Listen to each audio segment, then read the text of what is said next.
You see, first and foremost, this is not about the person. As a matter of fact, I know the learned judge well. He's a very fine man, a perfect gentleman. It's not about individuals. It's about a principle. And in principle, this is a serious threat to independence of judiciary. And remember, independence of judiciary is being held repeatedly to be part of the basic structure of the Constitution. What is the meaning of basic structure? You cannot, even a constitutional amendment cannot amend things like the basic structure out of existence. Now, the problem is here, it's been happening with monotonous regularity. 3 or 4 cases in quick succession in the recent past. It is sad that all those 3 or 4 cases have involved political matters, highly sensational matters, highly matters of public discourse. These politically sensitive cases leading thereafter to such appointments, in many cases with hardly any cooling off period. And I don't think a cooling off period is enough. As a matter of principle, purely political appointments should be eschewed.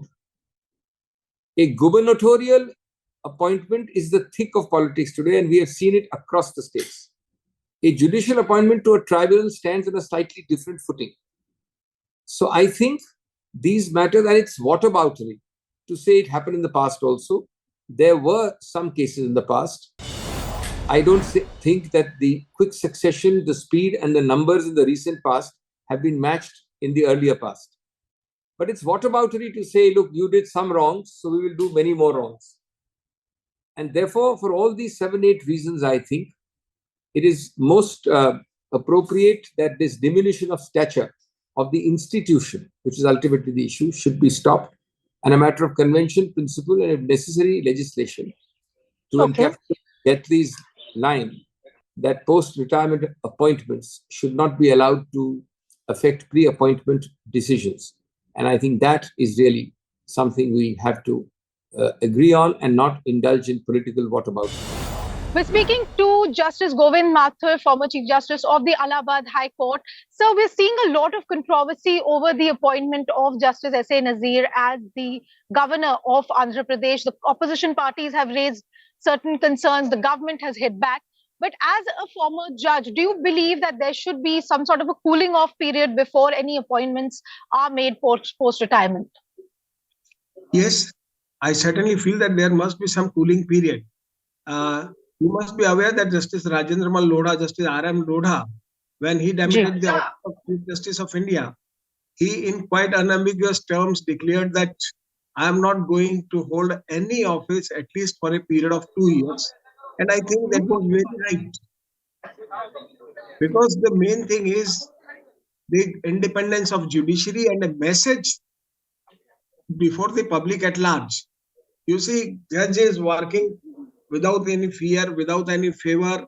But this message should also float.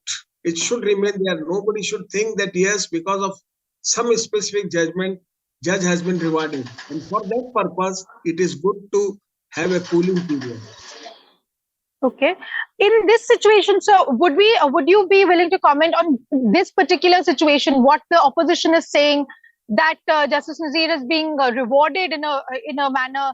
The center, of course, the law minister hitting back, saying the entire ecosystem is working because we've given something to a judge. How do you see this entire controversy? You see, I don't want to enter into this controversy raised by the opposition and responded by the government.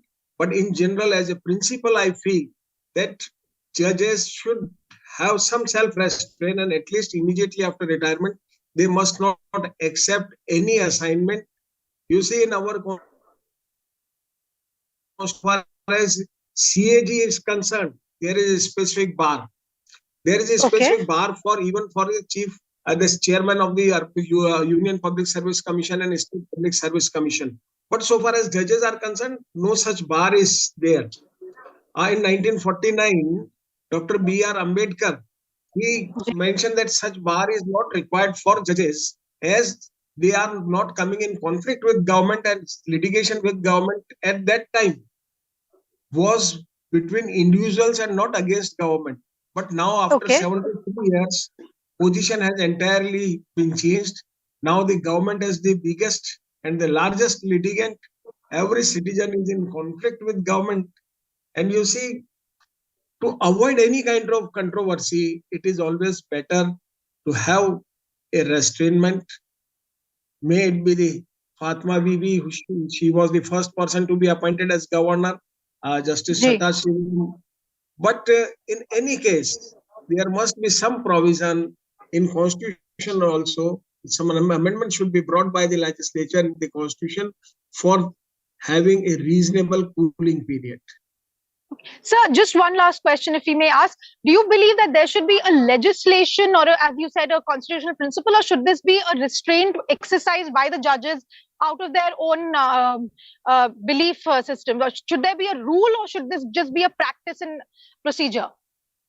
It would be better if we have some constitutional provision in this regard. That would be, you see, now the age of retirement of High Court judges is 62 years and for Supreme Court judges it is 65 years. It can be increased. It may be brought to 70 years or more, but with a specific check that no further appointment, no further engagement, no further holding of any office by a retired judge. I feel it. I prefer some constitutional restraint in this regard. But sir, there are a lot of provisions, there are a lot of enactments and statutory bodies where a retired judge is essentially the person to head those commissions, to head those tribunals, etc. So do you believe that should also not be counted? Yes, you see, this phenomena started after 1985 only. Prior to 1985, when the tribunalization was not there, at that time, you see, all other courts are working, and tribunals are meant for experts, and judges not expert of every subject. So experts are to be appointed, and if after a cooling period, after consuming cooling period, if a judge is appointed, if he remains relevant after 2 years, that is well, all right. He should be appointed as a governor or a chairman of any tribunal or chairman of any commission. That's okay. But you are required to relevant after till completion of cooling period, and it must be not less than at least 2 years. All right. Thank you very much, Justice Mathur, for speaking to us, for giving us this broader perspective of what has happened in history and what is happening now. Thank you very much, sir. Thank you, sir. Do you believe that there should be a bar on post-retirement appointments, or should it be a cooling off period, considering the controversy right now over Justice Nazeer? So my view is we have to have consistency. Either we do away with all post-retirement appointments of judges. That's one way to look at it. Alternatively, and then that means all the commissions, all the tribunals, then are not, which are by law required to be headed by persons who have or are or have been judges of the High Court or Supreme Court. Those provisions will have to be modified to ensure that there is nothing post-retirement. If it has to be done, it has to be done within the tenure, whether at the age is 65, 70 or whatever. That's the first part. But once that system exists and the issue of post-retirement jobs for judges by way of various statutes and through commissions and tribunals is something which we as a society have accepted, then I don't think it's fair to say that there should be a cooling off period, because what difference does it make once the avenue and the legality of the appointment is permissible by law? Okay. So, but in this particular situation, we are seeing the Congress party and other opposition parties attacking the government, saying that, and they're quoting Arun Jaitley and saying that post-retirement positions could affect pre-retirement decision-making. So I think what Mr. Jaitley said had a lot of merit, as a lot of things he said. But the fact is, irrespective of which government is in power, any dispensation that is in power will have to look at reform. Even the current administration, which sought to reform the tribunals and reduce the number of tribunals and commissions, has not done away with it. They've still continued. And even in this tenure, there are people who are getting appointments post-retirement. It's not that it's not happened.